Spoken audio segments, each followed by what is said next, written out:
Welcome, amazing people. Today, we are with a teacher, a father, and a mentor who later became a headmaster. My own headmaster. Join me. Let's learn more about the life journey of Mr. Dominic Silevu. Come on, let's learn. Today, we are with an amazing personality, a teacher who later became a headmaster. My headmaster. So I'm privileged to have him in our midst today to share his personal stories and life experiences with us. Good afternoon, sir. Hello, afternoon. How are you? I'm fine, please. Please, can you tell us a little bit about yourself, how you grew up, and what inspired you to choose the teaching profession? Okay. I'm Dominic Silevu. Okay. I say I was a teacher. Yeah. And where I begin from when and where I was born. Yes. Just tell us a little bit about yourself. Okay. I was born in 30th April 1957. Yeah. My father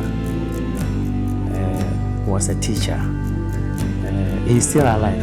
Wow. Yeah, he's called Cambridge level. And then my mother is late. Yeah, she was a farmer. Okay.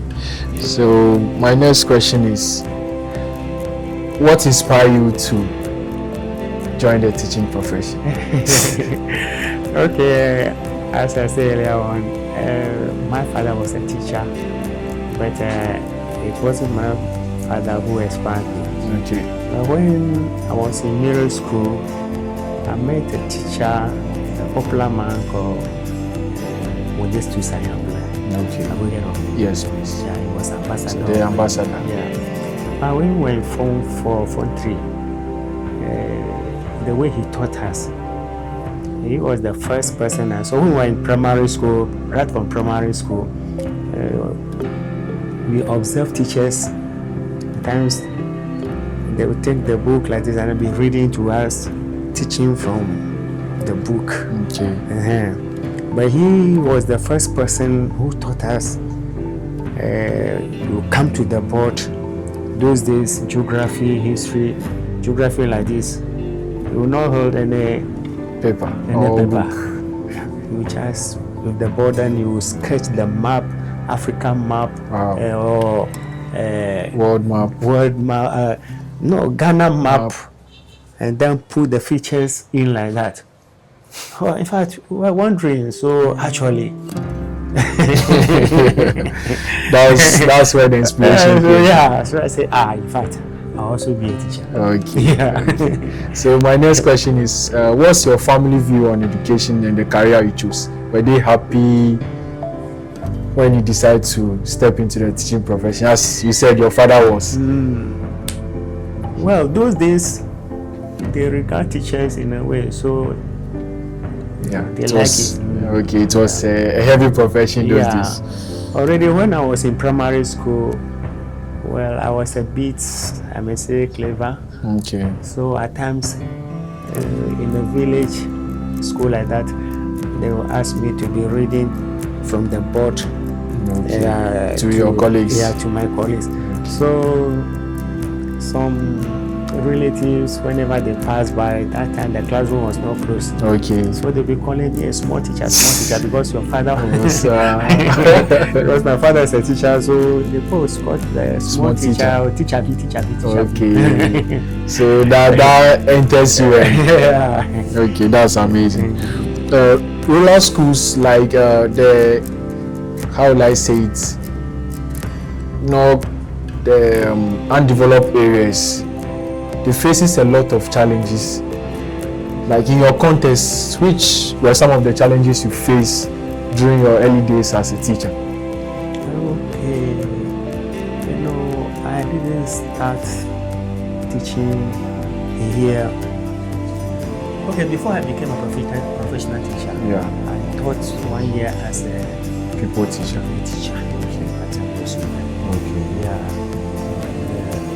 The problem I faced those days. I was very young. Okay.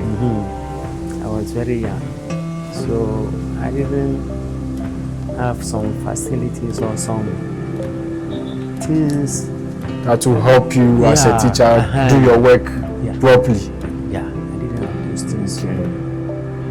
They were a problem to me. Okay. And I did the teaching just for 1 year, and then I moved to training college. Okay. And after training college too, I met some problems. Yeah, when I started teaching, I was sent to Brown for region, Wow. specifically Yeji. That's really far from home. And I couldn't speak Twi by that time. Gosh. And most of the children too, Yeah, always they are used to their native language. And I was sent to primary school, so I find it a little bit hectic. Okay. Where the children were not able to Comprehend what. Yeah, I try myself at times through some activities and some action, but some of them will be able to get me. Okay. So I was on that for some time when a head teacher from one of the continuation school, one middle school, came to he just visited us. Okay. And when he met me teaching the children, he said, in fact, he lacks some teachers, some staff.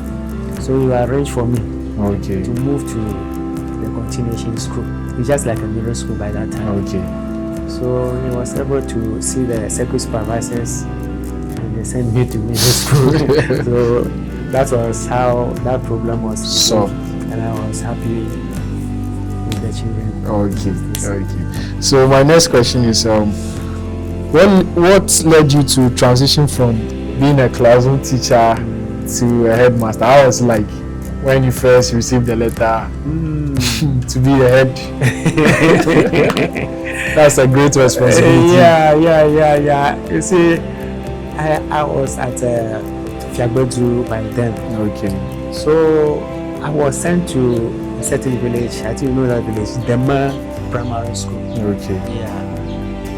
I was sent to that. It's when I had the letter, I was shocked and I was very sorry. Because that time no motorbike means of transport. Moving from here to Dema, in fact, I was not happy. So I complained with the circuit supervisor. I was free with him. He said, "Oh no, it's a promotion. Okay. So I should just take up the headship and go. I should go there, and then in some few years they will send me back to the town." Okay. So what?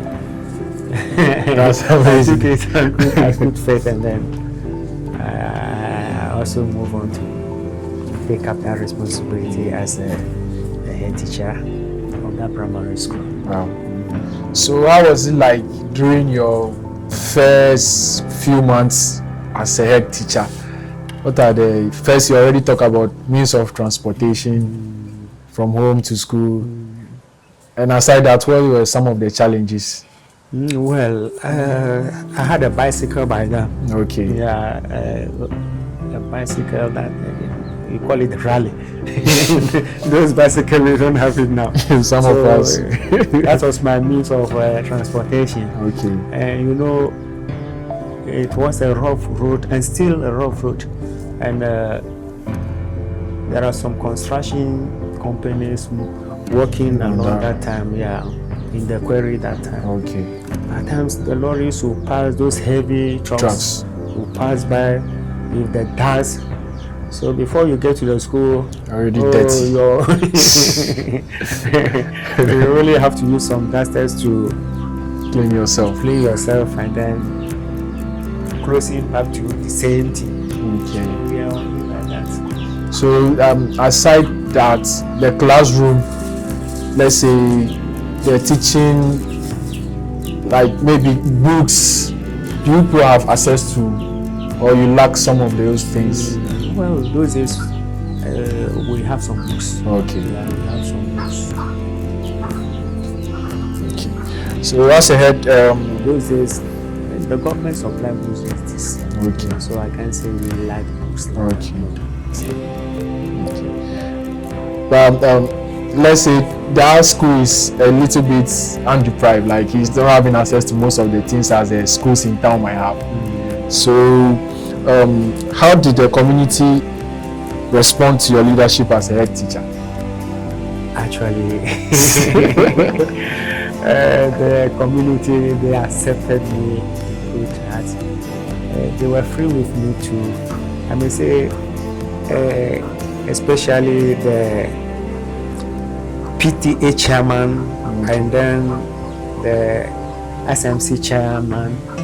Oh, they cooperated with me. Okay. Yeah. So we work hand in hand.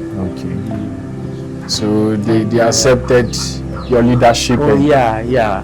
Not the PTA chairman and the SMC chairman alone. Most of the parents too. Okay. Yeah. Okay.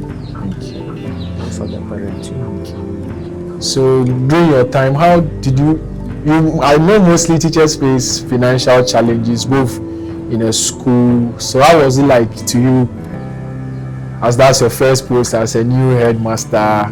How was financial challenge, maybe school fees, PTA dues? How was it like?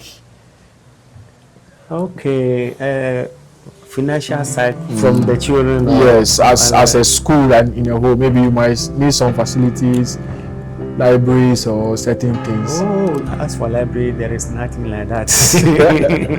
There is nothing like that. Yeah, and at times to paying school fees like that.